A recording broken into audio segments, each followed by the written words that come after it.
Amaury Le Beurrier, bienvenue dans le 11-12. Je rappelle que vous êtes conseiller en rénovation énergétique à la Maison de l'Habitat des communautés du pays de Saint-Malo, 23 avenue Anita Conti, c'est près de la gare, donc à Saint-Malo. Et ce mois-ci, vous nous parlez pompe à chaleur et géothermie. Exactement, c'est le sujet du mois et ça va être un sujet d'actualité dans les semaines et les mois à venir car l'État va accompagner financièrement via un dispositif, on en reparlera plus tard, du C2E, donc on parlera un petit peu plus de la pompe à chaleur. Quelques définitions peut-être pour commencer? Exactement. Donc la pompe à chaleur et plus spécifiquement aujourd'hui la géothermie. La pompe à chaleur est un système de production de chauffage et éventuellement de refroidissement, mais on verra ça tout à l'heure, est une pompe à chaleur qui vient prendre les calories donc, dans le sol, principe de la géothermie dans le sol, et la restituer via un échange d'énergie, de fluide et de calories. Alors il y a différentes technologies pour extraire tout ça. Oui, donc le sol, généralement, la première idée des gens, c'est... Il en existe 4 grandes. Et la première, souvent, les gens disent « Ah oui, ce sont les tuyaux qu'on voit là au sol, le sol enterré, mais qu'on voit des grandes parcelles ou plusieurs mètres linéaires de réseaux allongés, donc de manière horizontale sur le sol. » Ce système n'a plus vraiment le vent en poupe, j'ai envie de dire.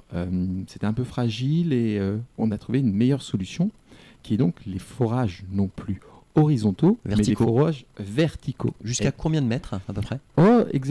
Aujourd'hui, les différentes structures peuvent aller jusqu'à 140, 150, voire 160 mètres. Quand même, oui. Et ça se calcule par rapport à la puissance nécessaire. Donc ça, c'était le deuxième, la géothermie donc forage verticaux. Les deux autres systèmes un peu moins connus, moins répandus, mais qui existent quand même, c'est quand on vient chercher dans les nappes phréatiques. Ça, c'est le troisième système. Et un quatrième système sur une bulle échangeur. Celle-ci, sur le pays de Saint-Malo, pour l'instant, je ne l'ai pas encore vue, car la deuxième méthode de la géothermie avec le puits vertical est quand même le plus adéquat et le plus... avec une installation la plus facile. Alors on imagine que selon ces différentes technologies, il y a avantages et inconvénients. Je l'ai un petit peu avancé dans les forages horizontaux qui nécessitaient une grande surface de terrain pour pouvoir y mettre. Il faut déjà l'avoir. Il faut avoir beaucoup de terrain. Et vous n'êtes pas sans savoir, Jean-Christophe, que sur le pays de Saint-Malo, les parcelles ne seront pas extensibles à tout va. Donc c'était un petit peu moins cher au coût d'installation, on creusait moins. À l'inverse, le deuxième système qui aujourd'hui est le forage vertical, lui est un petit peu plus onéreux, mais avec une durée dans le temps plus intéressante. Alors c'est vrai, vous l'avez dit en introduction de cette chronique, Amaury Le Beurrier, la géothermie et les pompes à chaleur, c'est à la fois pour chauffer et rafraîchir la maison. C'est doubles avantages. Chauffer la maison, et même pas que la maison. La pompe à chaleur peut chauffer la maison. Donc le chauffage qu'on peut avoir, les gros radiateurs en fonte peuvent être alimentés via une pompe à chaleur et le réseau d'eau chaude. Eau chaude, donc je vois, ça y est, dans la lumière de vos yeux, que vous avez compris que ça produit également l'eau chaude sanitaire. On peut aussi se laver les mains, prendre une douche avec la pompe à chaleur. Le rafraîchissement, oui, effectivement, quand on est sur un plancher chauffant, l'hiver, donc on y vient via la pompe à chaleur y injecter une eau chaude. Et à l'inverse, quelque chose, ce sera peut-être un sujet cet été sur la ventilation et la climatisation, on ne sait jamais.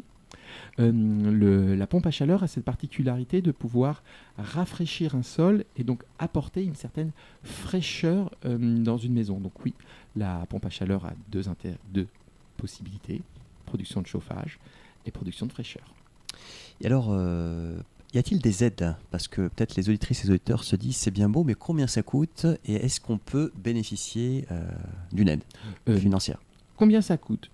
Aujourd'hui, les structures, les entreprises du secteur, les entreprises RGE, les entreprises qualifiées, reconnues garants de l'environnement, par rapport à la taille de la maison, par rapport aux besoins de la maison, on est sur un global où il y a vraiment une partie forage que je vais avoisiner autour de entre 10 et 15 000 euros des devis qu'on peut voir, uniquement pour la partie forage, qui est réalisée par un foreur, et la partie pompe à chaleur, donc la partie plutôt chauffage cette fois-ci, qui est réalisée généralement par un plombier chauffagiste, où là, pareil, on est sur les environs entre 10 et 15 000 euros. Donc on est sur un global de 30 000 euros pour ce nouveau système de chauffage, qui est un montant très important en investissement, mais qui a un retour sur investissement assez intéressant, car en combien de temps aujourd'hui, sur des pompes à chaleur en géothermie, pour une maison de 120 mètres carrés, on a des retours sur investissement un peu moins de 15 ans. Par rapport à d'autres systèmes, c'est vraiment un système très compétitif économiquement. Et on n'a pas parlé de la partie écologique. Aujourd'hui, c'est une ressource réutilisable. On utilise une énergie qui vient de notre terrain, de notre sol. Donc le noyau, c'est la base en feu, donc le magma.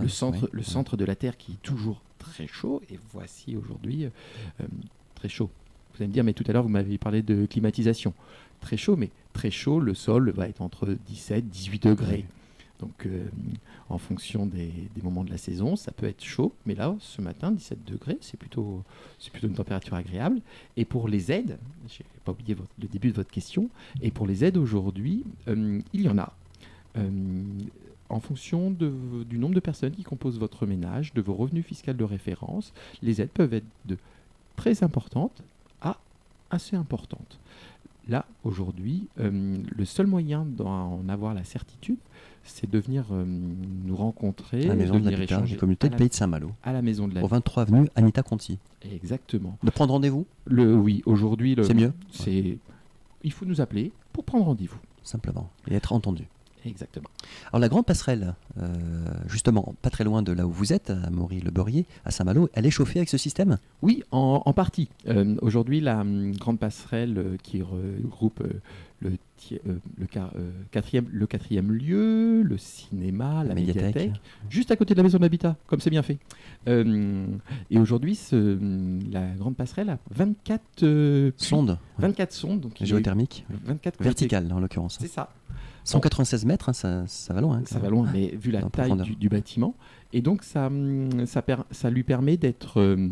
autonome pour le froid. Exactement, pour le froid, d'être autonome 100%, avec la géothermie. Et pour le frais, on parlait du frais tout à l'heure, ça apporte jusqu'à 60% de frais dans la pièce et de climatisation, car, vous le savez bien, vous qui régulièrement survolez la grande passerelle, la bande passante, on a aussi des panneaux photovoltaïques. Absolument.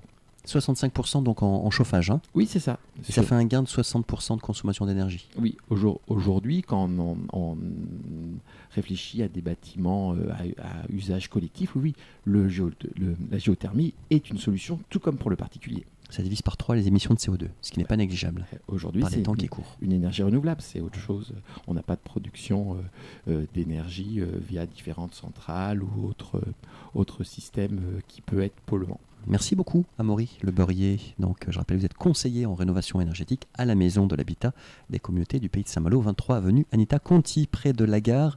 On vous retrouve le mois prochain avec un nouveau sujet. Exactement. Portez-vous bien. Merci. Au revoir. Au revoir.